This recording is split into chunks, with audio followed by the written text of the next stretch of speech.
All right, folks, let's get started. So I just want to say, first of all, welcome to Ideathon 2019. Oh, I love it. Thank you. Thank you. Awesome. Well, we are excited too. We're excited that you're here. And we really look forward to sharing this experience with you over the next 3 days. This weekend, we think you're going to be challenged. We think you're going to learn a lot about community partnerships and about yourself. And above all, we think you're going to have fun. Oh, come on, another cheer. Hey, there we go. All right. I feel like the preacher who has to say, give me an amen. All right. So thank you for being here. We really appreciate it. There's a lot of work that's gone into this weekend, and we think you're really going to enjoy it. So what is an Ideathon, right? Let's start there. Which reminds me, I need to advance this so you can see it. An Ideathon is like an academic hackathon, right? So you all know what a hackathon is? A hackathon is this kind of intensive event where there's a problem of some kind to solve, and it's usually, it revolves around technology or programming, right? So these teams work together under these really intense kind of short-term conditions and try to come up with this innovative solution to this technology problem. So we're doing the same kind of thing here, except we're looking at challenges that are social challenges, or in our case, educational challenges instead. An Ideathon like this uses principles of design thinking, and there's three that we talk about a lot. One of those principles is collaboration, so you'll be working closely together in teams, in the teams that you're seated with right now. The second is innovation, so that involves a lot of creativity and a lot of analysis and deep thought about what you're doing. And then the third is iteration, which means that you're going to be coming up with ideas and testing them with each other, and then going back to the drawing board and coming up with other ideas and testing them again. So it's this sort of iterative process that eventually helps you arrive at this innovation that addresses the challenge that we're going to give you for this weekend. So all of this is done within certain time constraints, and the time constraints are there to kind of help fuel this creativity and innovation that will take place. Okay? So what's in it for you? First of all, you're going to have a chance to learn about the Othello community in South Seattle. It's a really dynamic community. There's a lot going on there in terms of education, and so you're going to have a chance to learn about that. You'll have a chance to network with local education professionals and community partners and get to know some of the people who are doing education work in the Othello community. You'll enjoy, and this is true, you'll enjoy collaborating and innovating with people who you know and some people who you don't know. So you'll have that experience. And then finally, you're going to have an experience that's just really different from what you've had in your classes and in your field experiences in your programs. But yet, at the same time, you're going to be able to use the things that you've learned in your majors or your minors and apply them to this real-world challenge, right? So there's a lot of good stuff that you'll be able to do. I want to move next to some introductions. I'm going to come back later and talk about the challenge that we're going to put in front of you and really give you some detailed information about that so you understand it. But I'd like to introduce you to the people who helped make this weekend possible. So I'm going to start with our planning team. And planning team, as I call your names, if you don't mind just standing up, introducing yourself, and then telling us about your particular connection to the college, if you're a staff member, if you're a student, whatever that is. So can I start with Sasha? Hi, I'm Sasha. I'm the Stewardship and Events Coordinator with the College of Education. All right. Thank you, Sasha. All right. Should I use this? I'm Dustin Wunderlich. I'm a Communications Director for the College of Education, and we'll be helping to kind of share the story of what you folks are doing this weekend. Awesome. Thank you, Dustin. Faisal, can I introduce you? No? All right. Well, all right. And then, Jawahar.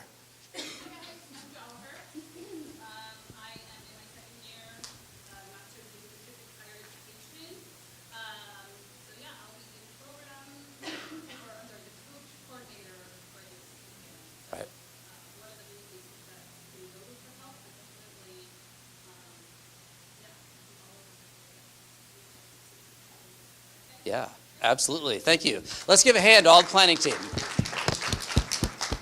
So next, I want to introduce our graduate student coaches. Thank you. I want to introduce our graduate student coaches.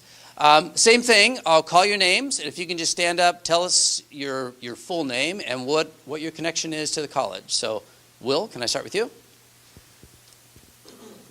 Good evening, everybody. My name is William White. I'm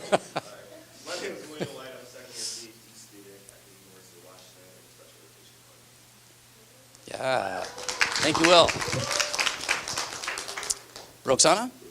Buenas noches, Roxana Chiapa. Trying to finish a dissertation. Yay. Super happy to be here. All right. Thank you so much. And Natalia? Hi everyone, I'm Natalia, and I work at the undergraduate academic affairs. I'm also a part-time grad student in leadership and higher education. So ask me all the questions. All right. Thank you. And then Kelsey around the corner.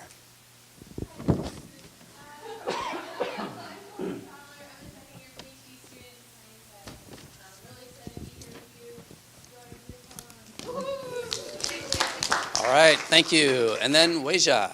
Hello everyone, my name is Wei Jiawang. I'm a fourth year PhD candidate in teacher education, and I'm the floating coach. So I should probably explain what a floating coach is.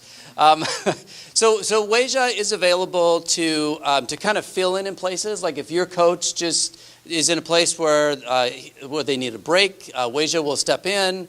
Or if there's just other kinds of work that needs to be done or some consultation that needs to be done, Weija is here for that. Weija was a coach last year as well. She will want me to tell you that she coached the winning team last year. So I'll just mention that, right? So let's give a hand again to all of our coaches. All right. Last but not least, I want to introduce Dean Mia Tuan, the Dean of the College of Education, who has been a constant source of encouragement and support for Ideathon. So I'm going to introduce her, and then she's going to tell you a little bit about the history and vision of our partnership in Othello. Do I need Thank you. the mic? Do I have to use the mic? Yeah. I hate using the mic. Okay, and this is the strangest room. It's like, hello. Hello, everybody. So anyway, it makes me so happy to see you all here tonight and to know that you said yes to this important event. So my name is Mia Tuan. I serve as your dean. I've been in this role, this is my fourth year, which is really kind of shocking to me. And what I wanted to do tonight is share with you a story that I heard about the college when I first stepped into the role, because I think it's a good way for me to explain to you why Ideathon is important and why Othello is important. Okay? And the story involves a rich old white man, which is kind of a funny thing to say. But the story goes that Bill Gates Sr., William Gates Sr., when he was a regent at the University of Washington back in the early 2000s, he called out this college and embarrassed it in a very profound way. In a public meeting, he literally said something to the effect of, that college couldn't help a local school or even know where a local school was unless their own child went there. It was something big like that, okay? I can't quite get confirmation about the exact words, but it was something that was kind of a drop mic kind of moment. And what I would say is that that statement was a fair statement. It's a fair statement for most schools and colleges of education. The only difference is that we got called out to the mat way earlier, and as a result of that, we changed. Every decision that has been made at this college ever since that moment has been about making sure that it will never be true again. every person that we've hired, every dean that's been brought in, every program that we say yes to, it's all about local relevance and impact, that it starts here first. We are a nationally, internationally known college of education, but it's because we do local and research, practice, community partnerships so well. And that's why Ideathon matters. I want to thank Marty and his team, because 3 years ago I kind of plopped into his office and said, you know, I heard about this thing called Ideathon. It sounds so cool. We bring together students. You don't sleep for 3 days. I'm kidding. We feed you. We create community. We give you a problem of practice, and we ask you to come up with your best ideas, right? And so lo and behold, Marty said, okay, and then I get to just pass it off to him and then show up on the nights. But so this is round 2, and I'm so excited because the theme is about Othello, and it's about our commitments to a fellow community, right? Our commitments of working with and working in community. That's what this is all about. So just briefly about Othello, we are one of the founding and anchor colleges at the University of Washington that said yes when this idea was just a twinkle in people's eyes. As you can imagine, in my role as dean, when I first came, it was just so clear to me that people don't hang out in Miller Hall, and that's a good thing. We shouldn't be in Miller Hall. We should be out. And so for me, it was kind of an early fantasy of, I wish Miller Hall was like the mothership, but that we had a satellite location someplace, right?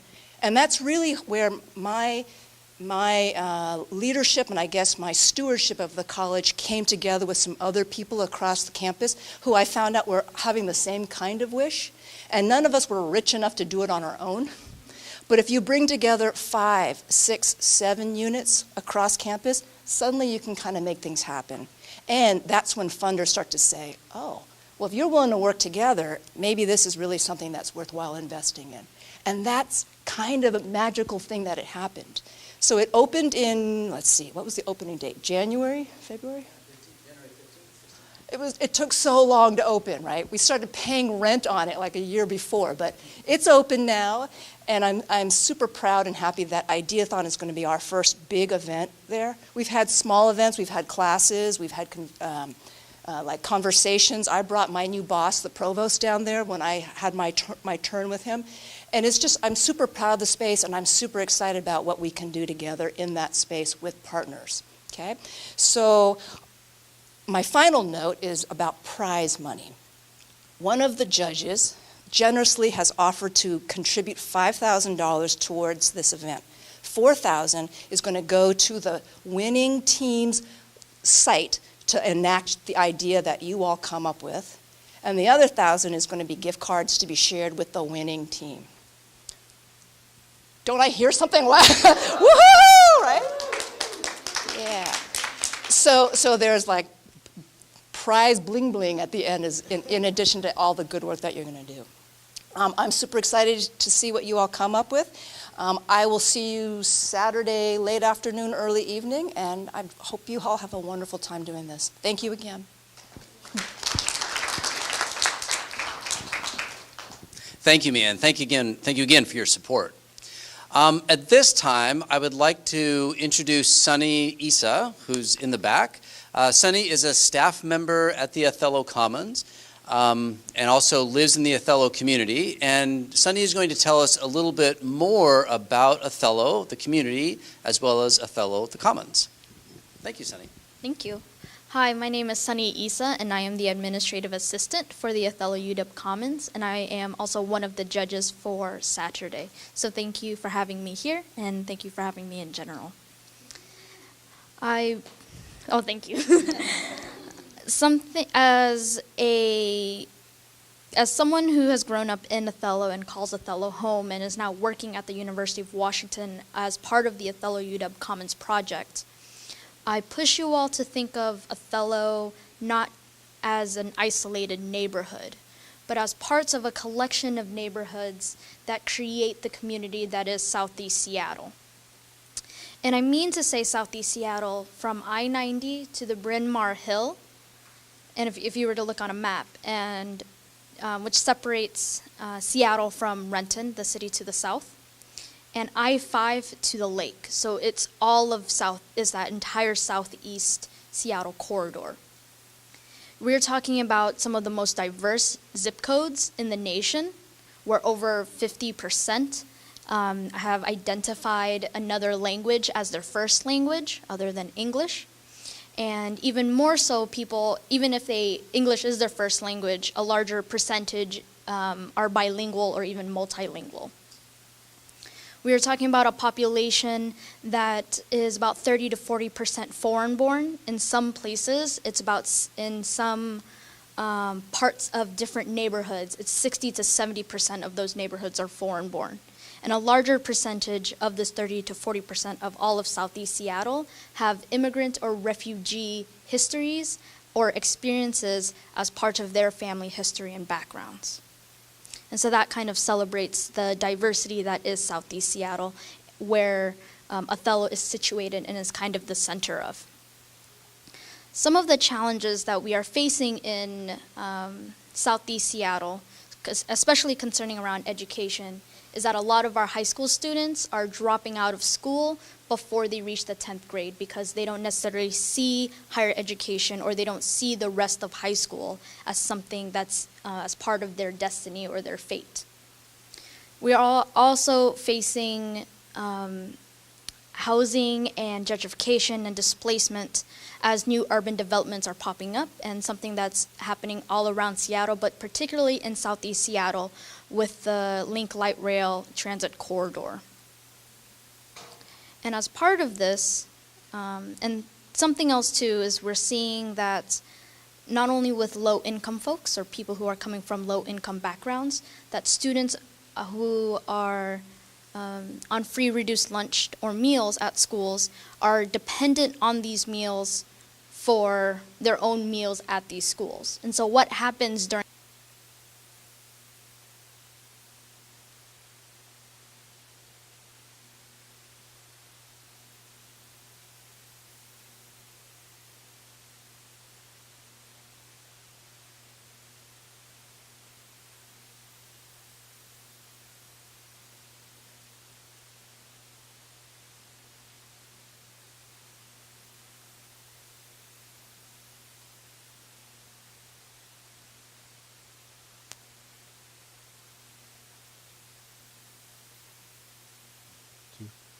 One.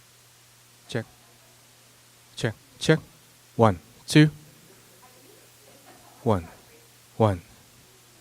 1. 1, 2. 1, 2. Check. Check. Let's try this. Gotta be careful. A little messy. You'll see the moves on Saturday at the celebration. Hello? Okay. And so those are some of the challenges that we are experiencing and trying to figure out, okay, how do we stop our high school students from dropping out of school?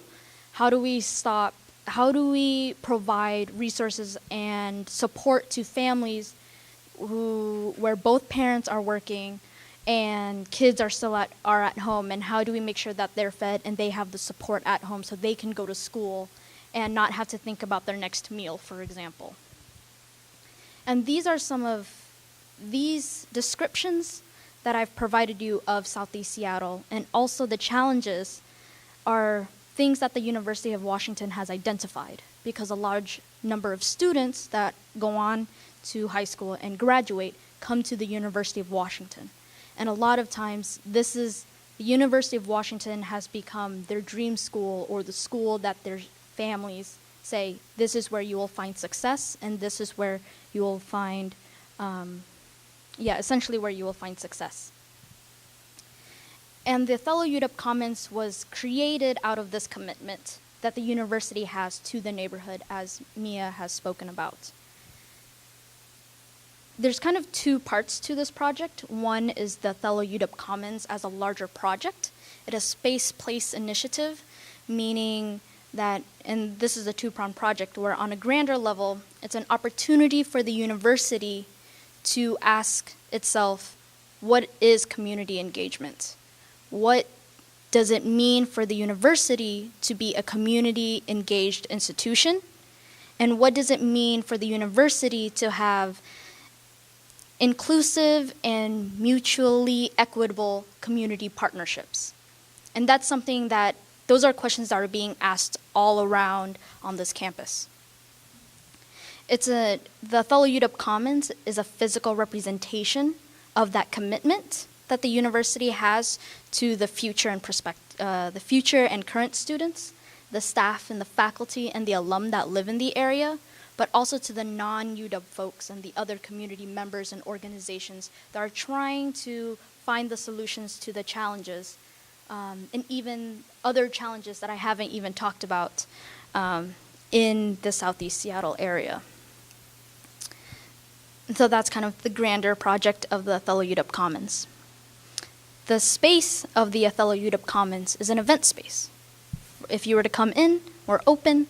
A lot of the schools and departments and different units in the university have come to the Commons and are hosting their meetings and their board retreats, but are also doing different kind of programming that serves the community. We have tutoring programs for high school students and undergraduate students.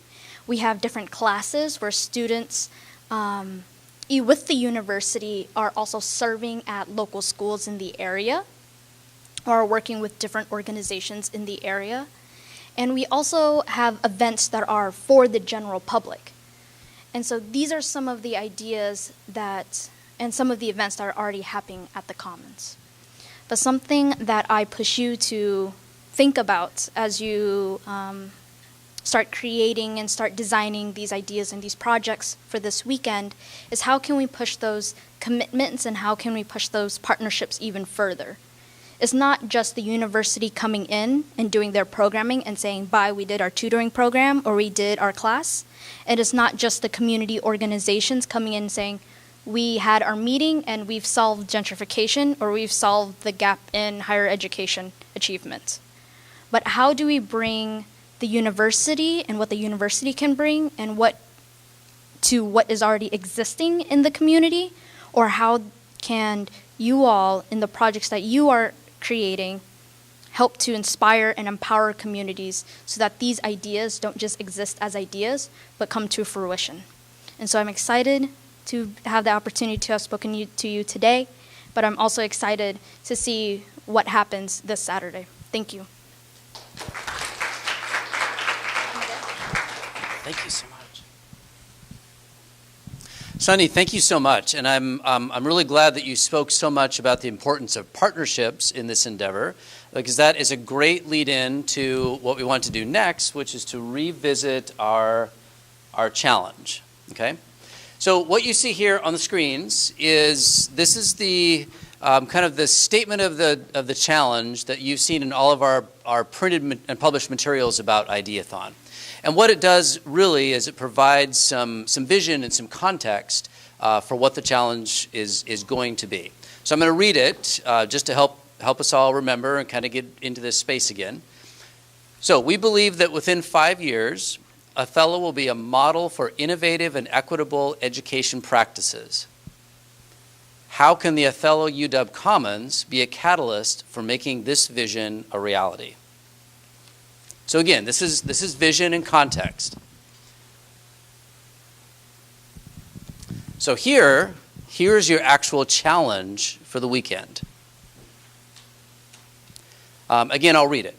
So working with your partner community organization, create an equitable, sustainable, partnership-based innovation, meaning a program or a practice that advances the mission of the community partner and meets the needs of learners in the Othello community and makes use of the Othello UW Commons space or presence. So there's a few things I want to just point out, I want to emphasize here. So the first is equitable. Sunny talked about this. But your innovation should be inclusive, it should meet needs, it should utilize existing assets in the community and the organization, and it should promote success. Your innovation should be sustainable. It should have the structure and resources to sustain over the long term. Your idea should have that. And then third is partnership-based. So your innovation should be based in a mutual partnership where all parties are respected as equals.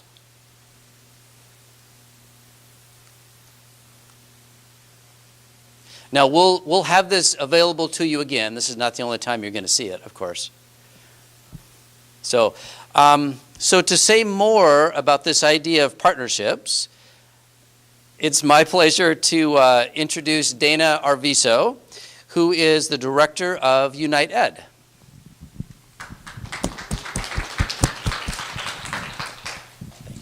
Thank you. I have a couple of slides that I'm looking forward to sharing with you. But first I'll tell you a little bit more about myself and why I'm giving this presentation on building successful partnerships. So I serve as the director of Unite Ed, and that is an umbrella alliance within the College of Education and our community partners that is focused on the equity work that we do. So I started in August of last year, and prior to that I had at least a decade of experience in working with the Native community here in the Pacific Northwest and with a lot of nonprofits. So when they asked me if I could share some advice on how to build and sustain successful community partnerships, I was quite excited by this. One of the things that I want to just say is that, I think that this is something where I can certainly share some tips, but a lot of this comes from experience and sort of putting some principles and values into practice. And it is something that definitely takes some practice over time. If nothing else today, though, I do want you to walk away with kind of 4 key points, and I like to, this was passed along to me as well, but I think of them as the 4 R's. And these are respect, responsibility, relationships, and reciprocity. And that is a key way to just remember some of the things I'm going to be sharing with you on a couple of other slides. But the way that I sort of think about it is that respect and responsibility really go hand in hand. These are the ways in which we carry ourselves as individuals in this experience. It's also the way that we interact with each other in our groups and with our community partner organizations. And it's also how we treat the space that we're in, both the Othello UW Commons space, but also the extended neighborhood that we're in.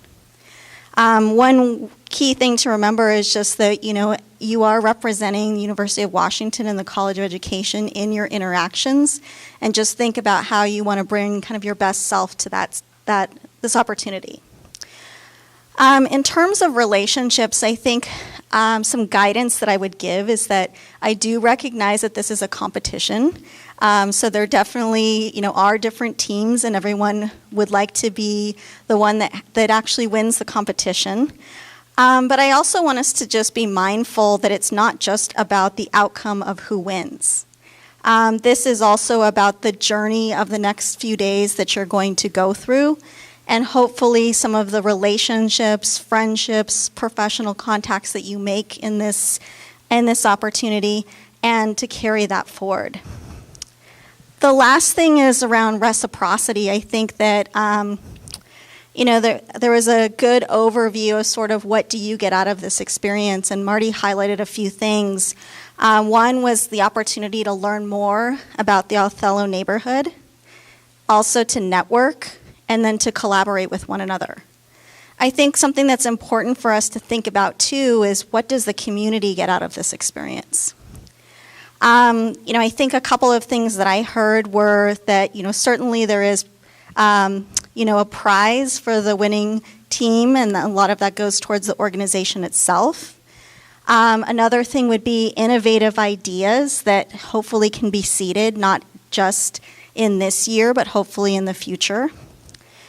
And then lastly, the opportunity that you all are bringing some of your education and experience into this space, and it is about sharing that with the organizations that work in Othello. And, and think about it as an exchange of information. So on my next slide, I actually have quite a bit of text on here, but these are some things that I often think about that kind of get at these 4 R's that I just shared with you. So I'm going to go through some of these questions, and if we do have time in the agenda, maybe we can take a couple minutes just for people to think about it and also share out some of the things that come to mind for you. So some of the questions to consider, and I touched on this a little bit, but do all involved benefit from the partnership? Is everyone involved willing to learn from the knowledge, skills, and experiences of others? Does the partnership take time to establish goals, roles, and responsibilities? Is there adequate time provided to share each member's ideas? Are all voices heard and respected? If some sort of disagreement arises, does the partnership take the necessary time to process the issue? And again, I think what we're really trying to get at here are those 4 R's of thinking about respect, responsibility, the importance of relationships, and reciprocity.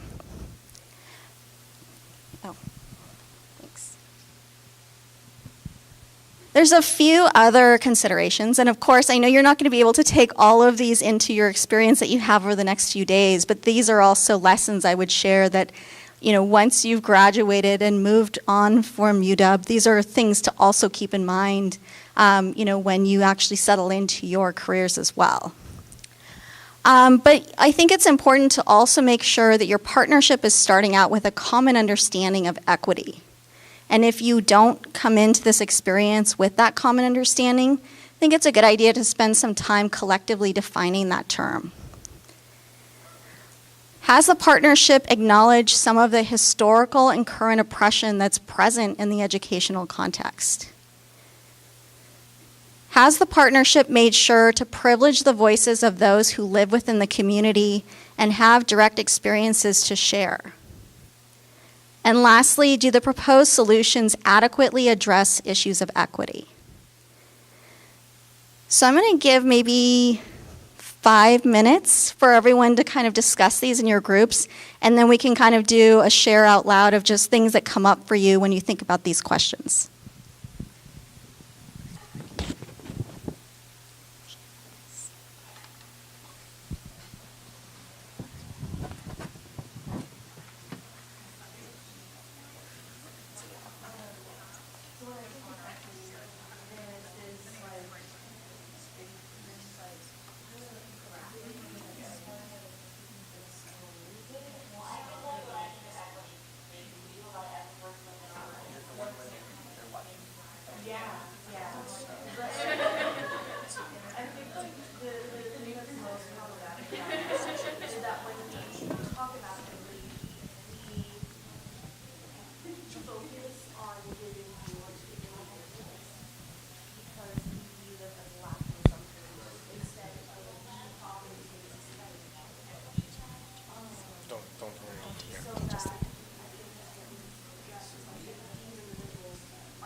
I'm going to bring us back together in just about 2 more minutes.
Okay, I'm going to have you bring your conversations to a close.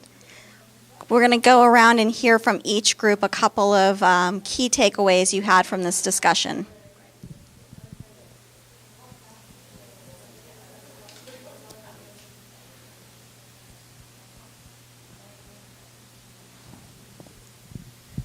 Okay, do we have any group that wants to volunteer to go first and share their takeaways?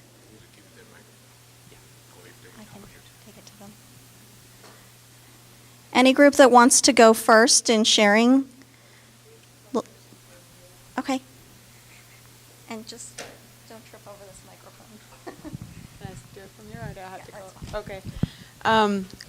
We all kind of just talked about how for us, we really wanted to kind of, I guess, talk right away about what we think equity is.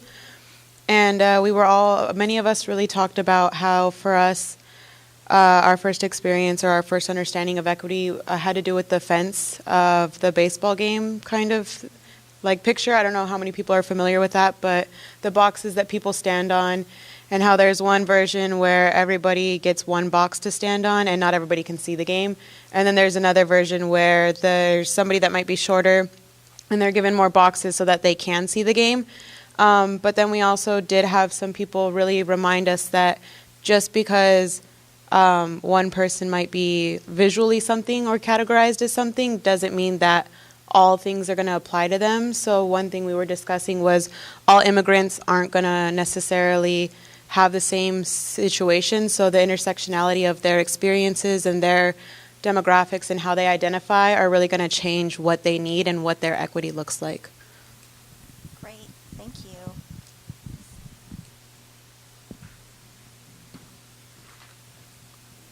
Is this group ready to share? Okay.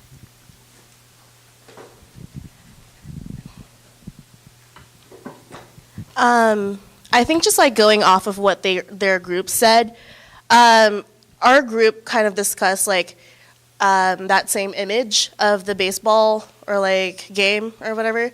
But then what we talked about is that whenever we have discussions on equity, we tend to focus on the individual, and we tend to like have this mindset of, oh, they need more because they're lacking something, which is like totally false because these individuals have something to bring to the table.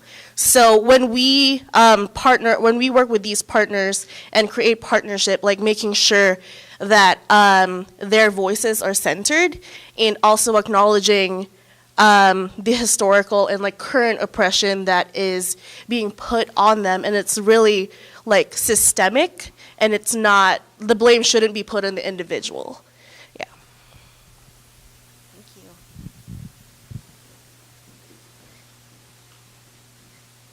Okay, which group would like to go next?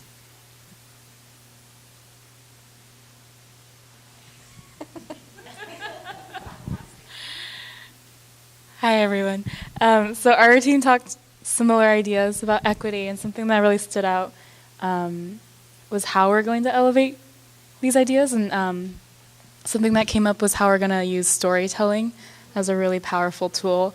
And something that our group members talked about was trusting their stories and elevating these stories, and I guess centering our ideas around their lived experiences, right? Another thing that came up was, I guess, addressing the historical implications about how we identify and how we bring ourselves to this space. So addressing our positionalities and, you know, our personal lived experiences.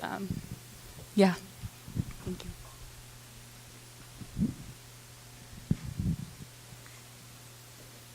Okay.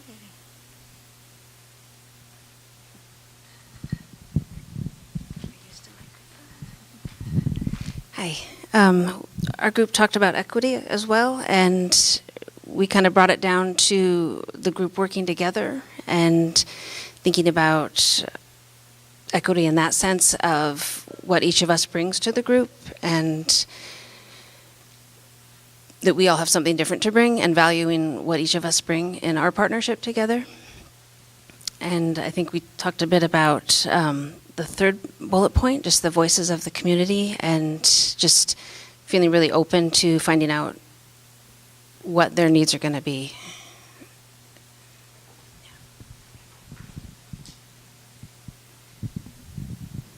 Well, thank you. I hope that this exercise and some of the points that I had, or questions and points I raised, will just sort of help to seed some of the conversations that you have over the next few days.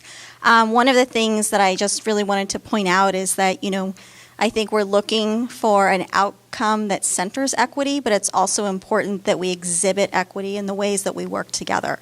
So that was just a little bit of what I was hoping to bring up in the set of questions, and then just also how we carry that lesson forward in the way that we partner and work with communities. So thanks so much for spending some time on some of the questions that I wanted to bring up for today, and hopefully this will really help you to get into this experience. And knowing that you have a limited amount of time and there is a competitive nature, I do hope that you get a great experience out of this, and I look forward to seeing you on Saturday as well.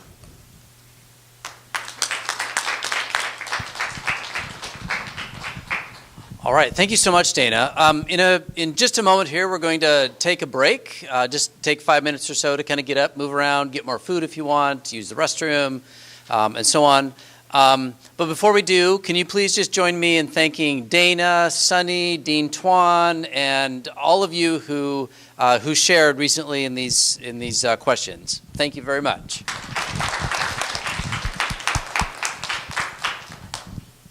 All right, so so by the clock on the wall, it looks like it's probably 7:18, would you say? So let's take 5 minutes, come back here at 7:23, and after that, you'll spend time in your teams, and your coaches they know what, they'll kind of guide you through some additional activities. In case you need to know, restrooms. There's a men's restroom right here. If you walk out, and it's on the right. The women's is on the left. And there's a gender-neutral restroom on the very bottom floor of Denny Hall. Okay? Thank you. See you in a few minutes.